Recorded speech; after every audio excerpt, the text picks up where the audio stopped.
Movie के शुरू में एक लड़का मेटल के एक ऐसे रूम में है जिसके 6 दरवाजे हैं। इन दरवाजों के दूसरी तरफ भी बिल्कुल ऐसे ही मेटल से बने खाली कमरे थे। ये लड़का एक रूम के अंदर इस उम्मीद से जंप करता है कि शायद वहाँ कोई इस जगह से निकलने का रास्ता होगा, पर अचानक ही उस रूम की दीवारों से कुछ पिलर बाहर निकलती हैं और एक पिलर लड़के के जिस्म के आर पार हो जाता है।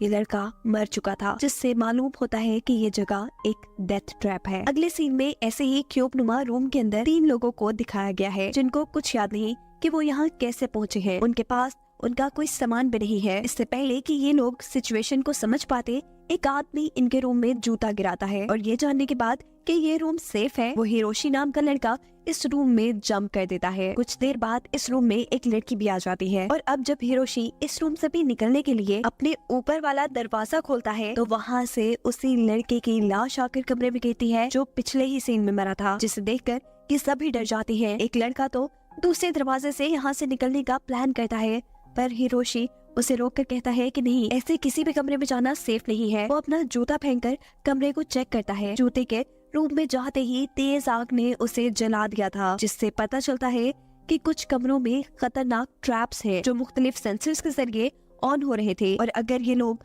उन ट्रैप्स वाले कमरों में चले जाते तो मारे जाते। ये सब अब जूते फेंक फेंक कर कमरों को चेक करते हुए आगे बढ़ते हैं और एक रूम में इन्हें एक ओल्ड मैन मिलता है जो बहुत ही अमीर आदमी था और काफी वक्त से इस कमरे में बंद था। उसे लग रहा था कि ये लोग उसे बचाने आए हैं, पर ये जानकर उसे सदमा होता है कि ये सब लोग भी उसी की तरह इस क्यूब में फंसे हुए थे। सभी लोग इस क्यूब से छुटकारा पाना चाहते थे, इसीलिए ये एक दूसरे की मदद करते हुए आगे बढ़ते हैं और इसी दौरान उन्हें 2 कमरों के दरमियान में 3 नंबर्स लिखी हुई एक प्लेट नजर आती है, जिसका मतलब ये लोग नहीं समझ पाते। एक लड़का अब अपना बोट दूसरे कमरे में फेंककर ये पता चलाता है कि यहाँ कोई ट्रैप नहीं है। ये सभी उसमें उतर जाते हैं। पिछले कमरे का दरवाजा ऑटोमेटिकली लॉक हो चुका था, जिसके फौरन बाद यहाँ की लाइट्स ऑफ हो जाती हैं और ऊपर की तरफ से शार्प ब्लेड से बने फैंस इनकी तरफ बढ़ने लगते हैं। अगला मिनट होते ही ये लोग यहीं मर जाते, पर हिरोशी होशियारी दिखाते हुए नीचे का दरवाजा खुलता है और ऐसे सभी अपनी जान बचाकर दूसरे रूम में आ जाते हैं। शुक्र कि ये लोग बच गए थे,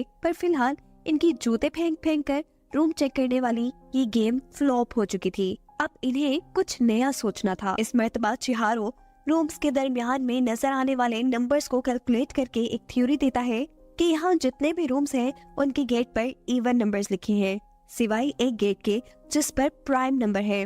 हो सकता है कि उस रूम में ट्रैप न हो। अपनी थ्योरी को प्रूफ करने के लिए वो लड़का अपनी जान पर खेलकर उस रूम के अंदर जंप कर देता है। ओह गॉड, उसकी ये थ्योरी सच निकली। यहाँ कोई ट्रैप नहीं था। अब इसी फॉर्मूला को यूज करते हुए ये एक के बाद एक रूम में जा रहे थे, लेकिन जैसे उनका सफर खत्म ही नहीं हो रहा था, रूम से बाहर निकलने का कोई रास्ता था ही नहीं। आखिर में वो एक ऐसे कमरे में आकर रुकते हैं जिसके साथ जुड़े बाकी सब कमरों की एंट्रेंस पर इवन नंबर लिखे हुए थे, मतलब उन सभी कमरों में ट्रैप्स हो सकते थे। ये वापस पिछले कमरे में जाने का फैसला करते हैं, पर वो दरवाजा तो परमानेंटली लॉक हो चुका था। सब चिहारों को दोबारा कैलकुलेशन करने को कहते हैं, लेकिन सब फ्लॉप था। ये एक एक करके अब सारे रूम चेक करते हैं और इन्हें मालूम होता है कि यहाँ एक रूम ऐसा मौजूद है जिसके अंदर साउंड सेंसर है। ये लोग बगैर आवाज किए उस रूम से गुजरकर दूसरे रूम में जाने का फैसला करते हैं और जब आखिरी लड़का उस रूम से गुजरकर दूसरे रूम में आ ही रहा था तो गलती से उसका जूता साउंड सेंसर वाले रूम के अंदर गिर जाता है। शोर की वजह से यहाँ लेजर ट्रैप एक्टिव होकर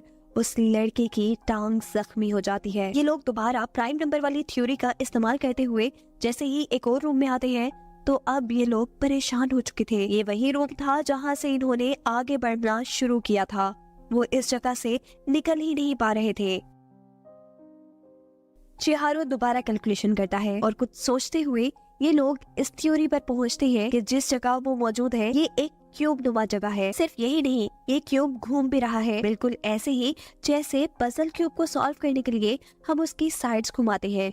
इसीलिए शायद ये लोग इस जगह से कभी बाहर नहीं निकल सकते। हिरोशी ये सुन पागल हो चुका था। वो कहता है नहीं, ऐसा नहीं हो सकता, मैं रुक नहीं सकता क्योंकि मेरे पास वक्त नहीं है। मेरी वाइफ मेरा इंतजार कर रही है, मैंने उससे वापस आने का वादा किया है। वो सभी को अगले रूम में पढ़ने का कहता है और ऐसा कहते हुए जिस क्यूब में ये लोग थे वो अचानक बहुत तेजी से हिलने लगा, जिसके नतीजे में छोटा हिरोशी और उसका साथी ट्रैप क्यूब में गिर जाते हैं, जहां बहुत सी लेजर बीम्स उनके ऊपर हमला करती हैं, जिनसे ये लोग बहुत मुश्किल से ही बचते हैं।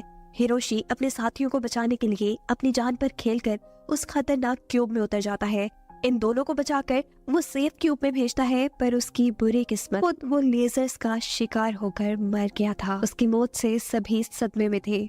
अगले कई घंटे ये लोग हिरोशी के मरने के गम में रहते हैं और फिर दोबारा हौसला करते हुए यहाँ से निकलने की कोशिश में लग जाते हैं। चिहारो एक नई कैलकुलेशन करते हुए इन सबको बताता है कि गेट्स पर लिखे हुए जिन नंबर्स को ये लोग इवन और प्राइम नंबर समझकर आगे बढ़ रहे थे, असल में वो नंबर्स इस बड़े क्यूब के अंदर छोटे छोटे क्यूब्स की डायमेंशन बता रहे हैं, एक्स, वाई और जेड एक्सेस पर। वो अब और बड़ी कैलकुलेशन करते हुए फाइनल रिजल्ट निकालता है कि अगर वो लोग वाई एक्सेस को फॉलो करते हुए आगे बढ़े तो इन्हें सेफ रूम भी मिलेंगे और कुछ ही रूम्स पार करने के बाद ये लोग क्यूब के एज यानी किनारे पर भी पहुंच जाएंगे, जहां से बाहर निकलना आसान होगा और इस टॉर्चर भरी जिंदगी से उन्हें आजादी मिलेगी। इसी फॉर्मूला को फॉलो करते हुए ये लोग एक रूम में आ जाते हैं। यहाँ इन्होंने कुछ देर रेस्ट करने का फैसला किया था और वो ओल्ड मैन यहाँ इन सब लोगों से कहता है कि मुझे लग रहा है कि ये मेरे दुनिया में किए हुए गुनाहों की सजा है। शायद हम इस जगह से कभी नहीं निकलेंगे।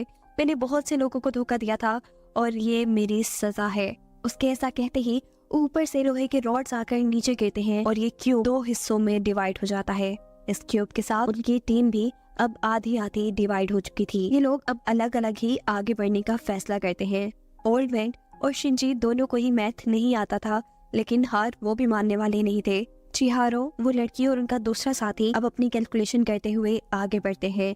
यहाँ एक स्क्रीन थी जिसमें चिहारो के साथी को उसके पास्ट की बुरी यादें दिखाई जाती हैं, जहाँ उसके भाई पर दुनिया ने बहुत ज्यादा जुल्म किए थे। वो सुसाइड कर रहा था लेकिन उसने अपने भाई की जान नहीं बचाई। ये सब देखकर वो गम से पागल हो जाता है और अपना सर पकड़कर रोने लग जाता है। चिहारो, जो छोटा बच्चा था, वो भी बनने वाले लड़के की स्टोरी देखकर सदमे में इसलिए आ चुका था क्योंकि दुनिया उसके साथ भी बिल्कुल वैसा ही जुल्म करती थी। दूसरी तरफ शिंजी और वो ओल्ड मैन जूते फेंक फेंक कर रूम्स को पार कर रहे थे और यही वो ओल्ड मैन शिंजी से कुछ बुरी बातें कहता है। वो कहता है कि जवान लोग काफी जज्बाती होते हैं और ये सब सुन शिंजी को गुस्सा आ चुका था। वो गुस्से में बिना कुछ सोचे समझे उस आदमी का सर दरवाजे में रखकर दरवाजे को बार बार बंद करता है और उस आदमी को मार देता है। सीन दोबारा दूसरे ग्रुप की तरफ शिफ्ट होते हैं, जहाँ चिहारो उस लड़की को बुज़दिल कह रहा है क्योंकि वो ना अपने भाई को दुनिया से बचा सका और ना ही मरने से। चिहारो खुद अब बहुत ज्यादा डिप्रेस हो चुका था। वो जीना नहीं चाहता था, इसीलिए वो इस कमरे का नीचे वाला दरवाजा खोलकर एक ट्रैप रूप में जंप करने का फैसला करता है। लेकिन इस मर्तबा दूसरा लड़का अपने गिल्ट को खत्म करने के लिए चिहारो को मरने से बचा लेता है। अब ये लोग आगे बढ़ते हैं और इस रूम में जब वाई एक्सेस पर ये लोग एक दरवाजा खोलते हैं तो फाइनली उन्हें इस क्यूब से बाहर का रास्ता दिख चुका था, लेकिन बाहर बहुत ज्यादा अंधेरा था। वो एक क्यूब रूम को लिफ्ट के तौर पर काम करते हुए भी देखते हैं और इनके ख्याल में यही क्यूब लिफ्ट इन्हें बेस तक ले जाएगी। अब ये लोग एक और मर्तबा कैलकुलेशन करते हैं जिसकी मदद से ये लोग लिफ्ट क्यूब तक पहुंच सके। कैलकुलेशन करते करते ये लोग आगे ही बढ़ रहे थे कि इन्हें अब शिंजी भी मिल चुका था जो ओल्ड मैन को मार चुका था। जब ये लोग ओल्ड मैन के बारे में उससे पूछते हैं तो वो कहता है कि ट्रैप रूम में जाने की वजह से वो मर गया। खैर, अब ये लोग आगे बढ़ते रहते हैं और शिंजी आखिर में जबरदस्ती इन सब लोगों को एक ट्रैप्ड रूम के अंदर ले आता है। उसके जहन में पता नहीं क्या चल रहा था, उसे शायद इन सबको मारना था। इस रूम में आकर वो इन सबको बताता है कि ओल्ड मैन को भी उसी ने कत्ल किया था।